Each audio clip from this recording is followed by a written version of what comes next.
Bonjour Internet et bienvenue sur Pandamonium, la chaîne YouTube dédiée aux figurines et aux jeux de figurines qui me plaisent. Aujourd'hui on va parler justement d'un de mes jeux favoris, un jeu auquel je ne trouve qu'un seul défaut, et encore c'est un défaut mineur à mon avis. Il s'agit du jeu Moonstone de la marque Goblin King Games.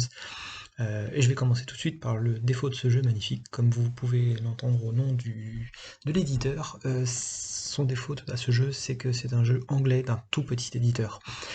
Ça implique que c'est assez difficile de se procurer les figurines, puisque on a déjà la barrière de la langue, la barrière de la frontière physique, qui peut faire que les frais de port peuvent augmenter assez rapidement en fonction de ce qu'on commande.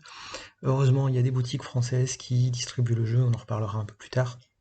Mais on n'arrive pas à trouver ce jeu aussi facilement que ce qu'on peut trouver pour les grosses machines façon Games Workshop évidemment, ou pour des jeux d'éditeurs français de volumes similaires comme Alchemy, Kairis ou les jeux TGCM qui sont de petits éditeurs mais qui ont l'avantage d'être plus à notre portée. Dans cette petite vidéo d'introduction, donc on va parler règles évidemment, décrire une carte de profil, parler un peu du contexte du jeu très rapidement parce qu'il faudrait faire 15 vidéos de 3 heures juste pour tout détailler, s'il fallait aller vraiment dans les détails. Et puis à la fin, je vous expliquerai pourquoi ce jeu me plaît tant. Et on commence tout de suite.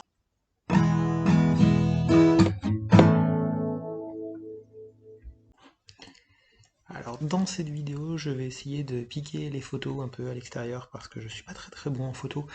Donc mes photos viendront principalement soit du site de l'éditeur, soit du livre de base ou du livre de l'extension de Moonstone. Alors, qu'est-ce que c'est Moonstone? Eh bien, c'est un jeu de figurines, évidemment, de type escarmouche, en format 28-35 mm. Alors, c'est pas forcément très bien détaillé, puisque en plus, les figurines sont des figurines fantasy, donc avec parfois une grosse tête, parfois une petite tête. C'est pas forcément très bien décrit. Par contre, ce qui est très bien décrit dans ce jeu, c'est l'univers. On est dans un système de jeu très bien foutu, avec un livre de règles qui tient la route, avec pas mal de particularités dont je vais parler dans quelques instants, mais surtout un fluff qui est littéralement énorme et dont je parlerai un peu plus tard. Les grosses particularités du jeu, d'abord, c'est qu'il n'y a pas de dés. Les dés ne vont servir qu'à symboliser les objectifs, les fameuses Moonstones, et à rien d'autre, si ce n'est à déterminer qui a l'initiative à chaque tour, et c'est à peu près tout. Pour tout le reste, on va utiliser des cartes. Un système double de cartes, avec d'un côté des cartes de combat, et de l'autre côté des cartes d'arcane, qui vont servir à tout. Ensuite, il n'y a pas de valeur en points. Chaque figurine fait un point, c'est tout.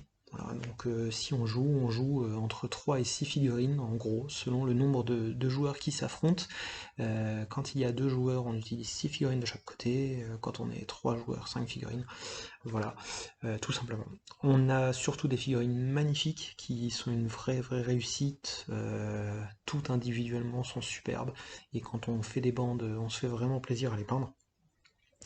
Pour le plaisir, en plus, les règles ont été traduites en français par des joueurs qui ont fait un superbe travail de mise en page et de mise en forme, avec un tout petit détail à mon avis qui gêne un petit peu à la lecture, c'est que le mot base a systématiquement été traduit par base plutôt que par socle. Je trouve pas ça forcément très élégant, mais bon, c'est vraiment un défaut mineur, et de toute façon, dans la version anglaise, on retrouve le mot base, donc c'est pas bien grave. Le plus intéressant ensuite, c'est le livre de règles, qui est un livre de règles superbe. Les deux livres, celui du Kickstarter et celui de règles, sont vraiment magnifiques. Ils ont été écrits par une véritable écrivaine, quelqu'un qui a un anglais d'une qualité assez extraordinaire, qu'on trouve même pas forcément dans la littérature assez commune. Par contre, un petit conseil pour ceux qui ont l'habitude des livres de règles, disons un peu plus volumineux, un peu plus classique de chez Games Workshop en particulier, c'est pas du tout le même niveau de langue. C'est-à-dire que là, on est face à un anglais qu'on comprendra pas si on a juste fait quelques mois d'anglais au collège et au lycée, ou qu'on arrive juste à suivre sa série préférée. Là, il faut franchement sortir le dictionnaire, parce que certaines formulations sont vraiment pas évidentes. Par contre, les histoires sont toutes très drôles, c'est extrêmement bien rédigé, il y a des petits dessins très amusants, en particulier dans The Rising, le, le tome Kickstarter, dans lequel on retrouve en particulier des petites annonces super drôles qui collent à l'univers et qui donnent des informations sur l'environnement du jeu sur lesquels on peut craquer. Passons au vif du sujet, c'est quoi ce jeu? Eh bien c'est très simple, nous sommes sur le continent de Tauber, Tauber, Tauber. je sais pas exactement comment ça se prononce, on va partir sur Tauber. C'est un continent magique peuplé de créatures féeriques, de trolls, de gnomes, de gobelins, d'humains évidemment. C'est un monde à la croisée de la Renaissance et de ces mondes un peu médiévaux. On est sur des choses assez classiques là-dessus. Mais ce qui est un peu moins classique, c'est qu'il y a quelques éléments de steampunk un petit peu. Et on a surtout au centre du continent une tour magique dans laquelle vivent des sorciers qui ne vivent que pour le contrôle de l'objet de pouvoir absolu, c'est-à-dire les pierres magiques, les moonstones, les fameuses moonstones qui donnent leur nom au jeu, et pour lesquelles en fait les aventuriers se lèvent le matin et donnent leur vie quasiment pour aller chercher ces moonstones et se battent littéralement pour les récupérer. Dans ce jeu, il y a trois grandes factions, le Commonwealth, le Dominion et le culte les Chavultes, qui sont mélangeables en partie, puisque certaines figurines peuvent avoir deux factions. Il n'y a pas encore, à ma connaissance, de figurines à trois factions, si ce n'est une figurine édition spéciale du Kickstarter qui est un peu hors faction. Sans entrer dans les détails, en gros, on va trouver évidemment des humains, on va trouver des gnomes qui sont la plupart du temps alliés aux humains, mais c'est pas toujours le cas. On va trouver des gobelins qui peuvent s'allier aux fées, encore une fois, c'est pas toujours une obligation, et on va trouver dans le culte les chavultes en particulier, mais pas que, des faunes, c'est-à-dire des sortes d'hommes-bêtes, ainsi que des cultistes qui peuvent être vraiment très drôles. Euh, la description du fluff en lui-même est à lire directement dans les deux livres, ce fluff représente en gros la moitié de chacun des livres, voire un peu plus, avec des histoires super bien conçues et qui ont une incidence directe sur les scénarios. Bon, parlons un petit peu des figurines assez rapidement. Je vais vous montrer quelques photos. Vous en avez déjà vu au début de la vidéo et au cours de mes explications. Vous en verrez d'autres plus tard. Les figurines sont tout simplement magnifiques, assez amusantes souvent, avec des petites touches d'humour de ci, de là. Enfin, il y a vraiment de tout. Elles ont toutes une gueule assez réussie, à une exception près. C'est mon grand regret d'ailleurs, parce que je trouve que l'idée était plutôt géniale. Je trouve que c'est le dirigeable qui n'est pas terrible. La figurine a une grosse tête par rapport aux autres figurines. Alors je sais pas si c'est une question d'échelle, si c'est raté ou quoi. Les autres sont magnifiques, donc on leur pardonne. Et puis l'idée du petit cycliste sur son dirigeable, finalement, ça passe. Voilà, c'est pas dramatique, même si j'aurais préféré une figurine un peu plus fine de ce côté-là. Alors pour trouver le jeu, c'est là qu'on est un peu confronté au grand problème du jeu, c'est que c'est un jeu anglais. Donc là où on va le trouver principalement, c'est sur le site de l'éditeur que vous trouverez dans la description évidemment. Mais pas que, heureusement, il y a quelques boutiques françaises. Je pense à Philibert que j'ai sous les yeux à l'instant, mais aussi le visuel. Je sais que Bendigor en propose. Alors je pense qu'il y a beaucoup de sociétés françaises qui doivent le proposer, mais je pense qu'il faut fouiller surtout un petit peu sur internet. Avec comme grande particularité, c'est que sur le site de l'éditeur, les figurines peuvent être vendues à l'unité, contrairement aux figurines qu'on va trouver en France, c'est-à-dire qu'en France on n'aura que des boîtes dans lesquelles il y a entre une et trois figurines selon le type de figurine. Par exemple les trolls, les géants sont évidemment vendus individuellement, mais aussi le dirigeable ou le ballon gobelin, euh, qui sont des grosses figurines relativement au jeu. Et en France, on va trouver ces figurines en individuel. Par contre, les petits groupes de figurines sont évidemment trouvables en France directement, mais on ne va pas trouver une figurine de le petit gobelin dont j'ai besoin, à moins de le commander directement chez l'éditeur en Angleterre, et ça va tout de suite coûter plus cher. Et tout de suite, on peut se demander évidemment combien ça va me coûter si je me mets à ce jeu. Bah, c'est très simple, en fait, les règles sont gratuites puisqu'on les trouve directement sur le site de l'éditeur, y compris dans la version française, ce qui est plutôt une réussite pour la traduction française. Le livre n'est pas obligatoire pour jouer, bien que si on veut faire des campagnes, il faut avoir absolument le livre The Rising, le second livre, qui est évidemment commandable sur le site de l'éditeur, encore une fois. Les figurines sont utilisables soit directement quand on les commande sur le site de l'éditeur et qu'on les peint, mais ils proposent aussi des petits profilés à imprimer pour tester le jeu, qui suffisent largement pour découvrir à quoi ressemble le Moonstone. Maintenant, pour les joueurs qui souhaitent se mettre au jeu pour de vrai, une boîte de figurines va coûter sur le site d'un revendeur comme Philibert entre 24 et 35 euros pour un ensemble de 3 figurines souvent. Une grosse figurine comme un géant ou un troll sera autour de 20 euros, Et donc les boîtes de figurines à 24 à 35 euros comprennent généralement 3 figurines. Je crois pas qu'il y ait de boîte avec plus de figurines ou moins de figurines que 3. Et quand on essaye de les prendre sur le site de l'éditeur directement, parce qu'on veut absolument une figurine et pas les deux autres de la boîte, chaque figurine est à environ 9 livres et demi, soit 10,83 € au cours d'aujourd'hui, mais ça peut changer. On va dire environ 11 € par figurine. Il y en a quelques-unes un peu moins chères, quelques-unes un peu plus chères, mais on reste autour de cette moyenne à 10 € environ. Mais encore une fois, je le rappelle, le livre est gratuit, les cartes sont disponibles en téléchargement directement sur le site et ne nécessitent pas forcément un gros effort de compréhension si on les prend en VO, mais on peut aussi les télécharger en français pour ceux qui préfèrent. Je vais t'expliquer maintenant Internet à quoi ressemble une carte de profil dans Moonstone. Alors on va prendre un exemple relativement complet, c'est la figurine de l'embrouille qui s'appelle Quarrel dans sa version originale, qui est un petit gnome avec une arbalète, mais qui semble avoir la vue un peu basse avec ses petites lunettes. La figurine est assez marrante avec sa grosse marmite sur la tête. Donc voici la carte évidemment, donc c'est une carte recto verso évidemment, la partie verso n'est utilisée que si on utilise la totalité des règles du jeu, c'est une petite règle optionnelle qui permet de modifier certains effets de jeu, donc là ça s'appelle retrait tactique qui lui permet dans une situation bien particulière, de garde haute comme on dit, de ne provoquer aucun dégât sur l'adversaire, mais d'en subir un peu moins, on en parle un peu plus tard, et d'avoir un petit effet de fin de phase bonus qui lui permet de se tirer, d'où le nom retraite tactique évidemment. Une carte de personnage, c'est surtout son recto qui va nous intéresser la plupart du temps, le verso va être beaucoup moins utilisé. Tout en haut on a le nom de la figurine, assez classique pour ce genre de jeu, avec en dessous quelques mots-clés, donc lui il est à la fois gnome, soldat et milicien, toutes les figurines ne sont pas gnomes, soldats et miliciens, certains ne sont aucun de tout ça, mais ça va jouer sur certains effets de jeu, en particulier chez les gobelins, chez les lèches adultes et chez les fées, qui vont permettre de comboter en fait entre les différentes figurines. En haut à droite, il y a le symbole de faction, donc le gros soleil, c'est le symbole du Commonwealth. Il va y avoir une lune pour le Dominion, et le culte des Chasuts, un espèce de symbole de tête de cerf. Voilà.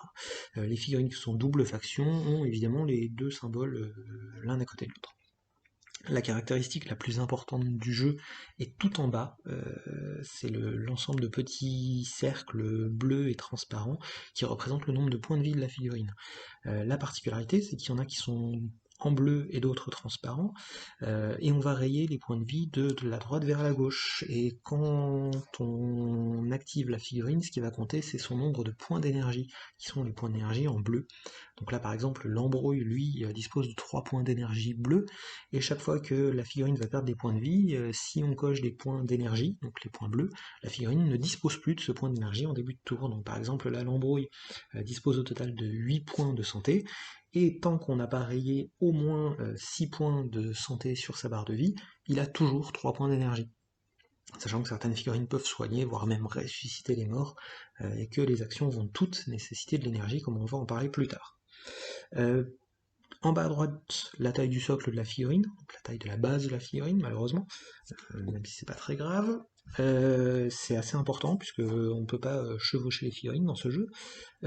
Tout en haut ici, vous avez les caractéristiques de combat, donc à gauche mêlée et portée, puisque une figurine a une sorte d'allonge, la plupart des figurines combattent à 1 pouce de distance, mais certaines peuvent aller jusqu'à 3 pouces. À la droite de cette grande barre, il y a le cumul arcane esquive qui permet d'utiliser les cartes arcaniques et de s'en protéger, on en parle un tout petit peu plus tard. Et en dessous, vous avez 3 blocs de règles spéciales qui sont toutes différenciées pour chacune des figurines, avec d'abord le bloc des règles obligatoires, c'est-à-dire des règles qui s'appliquent en permanence à la figurine. Par exemple, l'embrouille est lent, il ne peut pas courir, il est chargé avec une grosse arbalète, mais d'autres figurines ont des bonus comme une armure matelassée ou une épée à 2 tranchants. Voilà, lui il a un poignard en plus, en petit bonus de combat, mais ça peut être tout simplement une règle qui va s'appliquer en permanence, comme une figurine qui régénère, ou des choses comme ça. En dessous, on a rechargement et frères d'armes, qui sont des capacités qui s'activent uniquement pour un coup en énergie. Par exemple, recharger l'arbalète, ça nécessite pas forcément une grosse réflexion pour l'embrouille, il a l'habitude de le faire, il risque pas de se planter, la seule chose dont il a besoin c'est d'un peu de temps. Donc généralement on a le nom de la règle spéciale en gras, et entre parenthèses, un petit chiffre qui est tout simplement le nombre de points d'énergie nécessaires pour réaliser l'action, ici 2 points d'énergie pour recharger l'arbalète. La capacité frère d'armes, elle, lui coûte un point d'énergie pour aider ses copains et les motiver. Et en dessous, on a enfin les capacités arcaniques, donc des capacités qui sont un peu plus risquées, des capacités qui demandent de viser, qui demandent de réfléchir, qui demandent de faire de la magie, des choses qui présentent un risque, pour lesquelles on peut complètement se planter. Euh, Là, c'est un plantage relatif. Donc là, c'est présenté un peu de la même façon, le nom de la capacité, le nombre de points d'énergie entre parenthèses, éventuellement la portée. Le tir de l'arbalète, c'est 14 pouces, c'est énorme. Et là, en plus, on ne peut l'utiliser qu'une fois par partie jusqu'à avoir utilisé l'action de rechargement. Donc, tant qu'on n'a pas fait cette action de rechargement à 2 points d'énergie, qui est décrite un petit peu plus haut, on ne peut pas réutiliser l'arbalète. Le tir d'arbalète va utiliser les cartes arcaniques, que je vais vous détailler un tout petit peu plus tard. On va parler maintenant du système de jeu.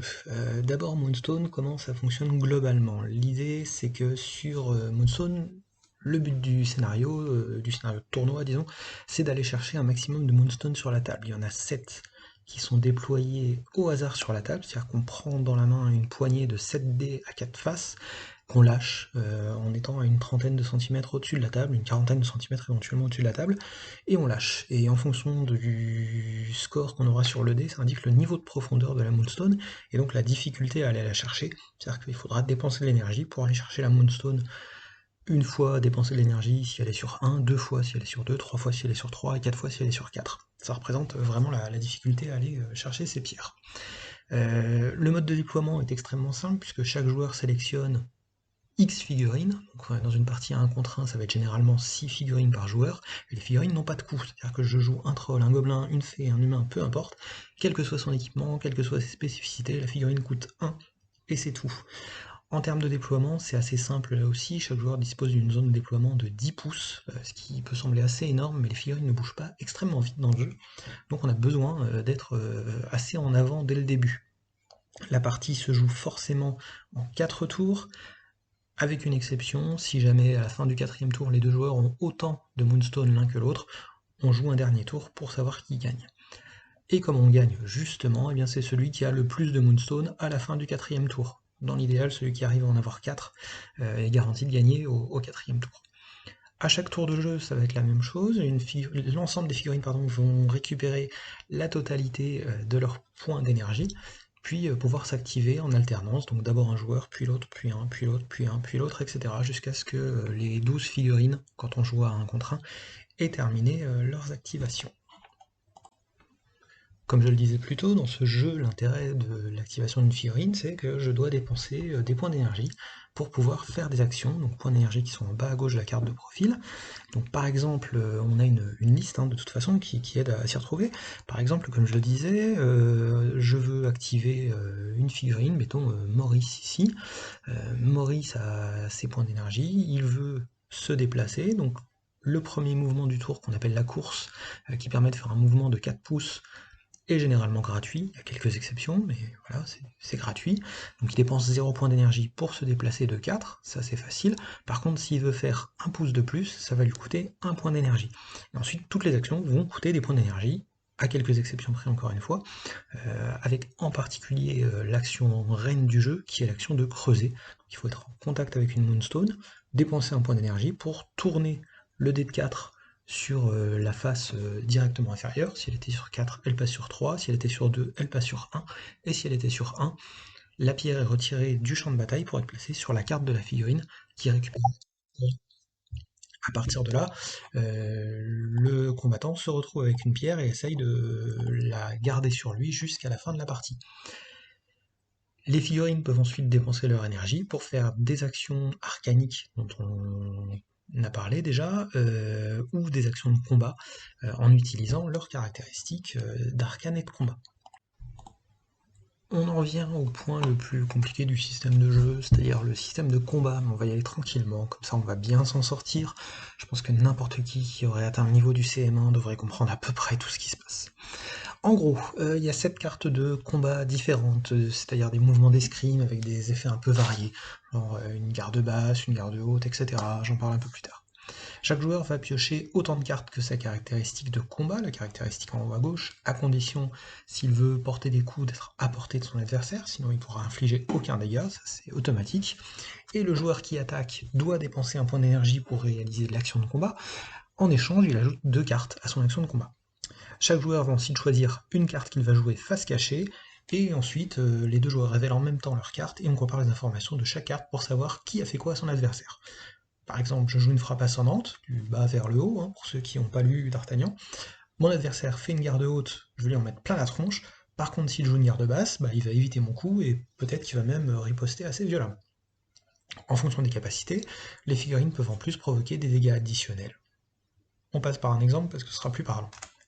On va avoir d'un côté Doug, c'est un gobelin sur son chien, avec une lance de cavalerie et une grosse armure, un bouclier qui est relativement costaud en combat, et il affronte Chris et Tom, un gnome un peu vicelard, qui lui ne porte qu'un poignard et une espèce de pelure pleine de puces qui le protège contre les attaques magiques et les attaques tranchantes.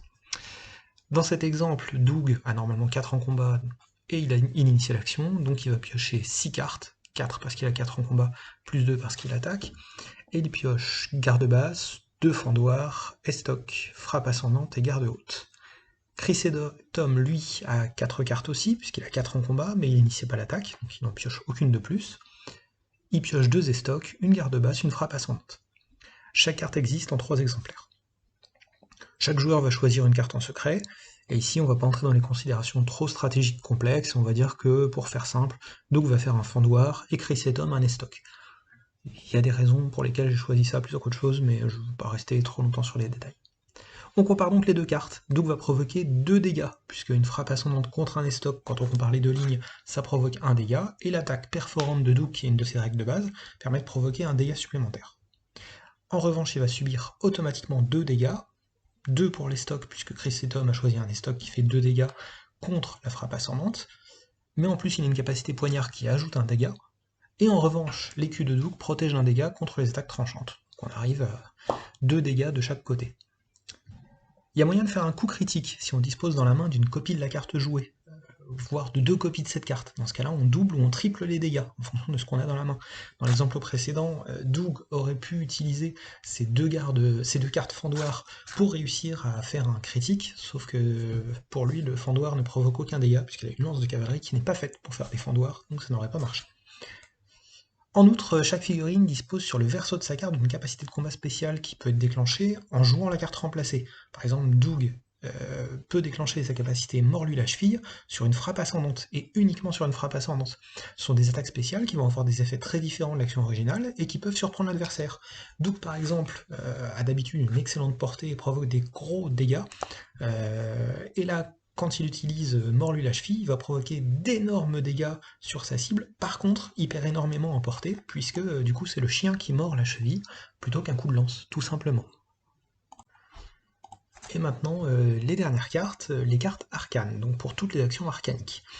En gros, ça va couvrir toutes les actions un peu curieuses, faire de la magie, soigner ses amis, soigner ses adversaires parfois si on est vraiment mauvais, tirer à l'arbalète, enfin tous les trucs un peu bizarres, des sorts de déplacement, on peut trouver de tout et n'importe quoi, faire pousser des arbres.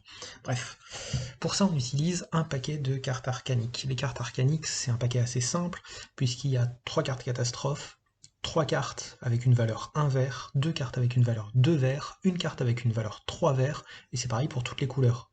3 cartes 1 bleu, 3 cartes 1 rose, 2 cartes 2 bleu, 2 cartes 2 rose, une carte 3 bleu, une carte 3 rose. Jusque là c'est bien compliqué, mais vous allez voir, tout s'explique. Quand je veux jouer une action de type arcanique, je pioche autant de cartes que ma caractéristique, et mon adversaire va piocher 6 cartes automatiquement. Je vais choisir une des cartes que j'ai dans la main, et je vais pouvoir la poser face cachée pour mon adversaire. En gros, c'est un système de bluff. Je dis à mon adversaire, j'ai pioché ça, que ce soit vrai ou non, et c'est à lui de deviner si c'est le cas ou pas. Dans tous les cas, je pioche tout simplement autant de cartes que ma valeur d'arcane, et puis éventuellement, si mon adversaire a une valeur d'esquive, j'ajoute ou je soustrais ce nombre directement à mon nombre de cartes arcanes piochées, avec quelques détails pour les couverts par exemple, évidemment. Par exemple, un troll aura une valeur d'esquive de +2, ça veut dire que je pioche 2 cartes additionnelles contre lui. Une fée, qui est beaucoup plus difficile à toucher qu'un troll, a une valeur d'esquive de -2, ce qui veut dire que je pioche 2 cartes en moins quand j'attaque une fée. Par contre, la fée ou le troll va toujours piocher 6 cartes pour se défendre, puisque c'est un système de base. On va faire un exemple encore une fois, parce que ce sera beaucoup plus simple. On va prendre l'embrouille. L'embrouille va tirer sur Eric, l'écuyer. L'embrouille a une caractéristique d'arcane de 3, donc il pioche 3 cartes. Eric a une caractéristique dont on se fout complètement, mais il va piocher 6 cartes. L'embrouille va piocher un 3 verts, un 1 vert et une catastrophe. Eric a une sélection variée, on s'en fout un petit peu, il a surtout une catastrophe dans la main. Manifestement, il n'a pas le 3 vert, puisqu'il n'y en a qu'un dans le paquet. L'embrouille choisit une de ses cartes et la pose face cachée, et dit à son adversaire, j'ai un 3 vert. Eric a le droit maintenant de choisir entre mon adversaire bluffe ou mon adversaire ne bluffe pas. Et là, il y a deux possibilités. Eric peut laisser passer. On applique directement l'effet du 3 vert sans même regarder la carte posée par l'embrouille. Dans ce cas-là, Eric va prendre 6 dégâts et il va être repoussé d'un pouce en raison de la violence du tir. Quoi qu'il arrive, juste parce que Eric a déclaré que c'était probablement pas un bluff. Par contre, si Eric pense que son adversaire bluffe, on va retourner la carte jouée par l'embrouille.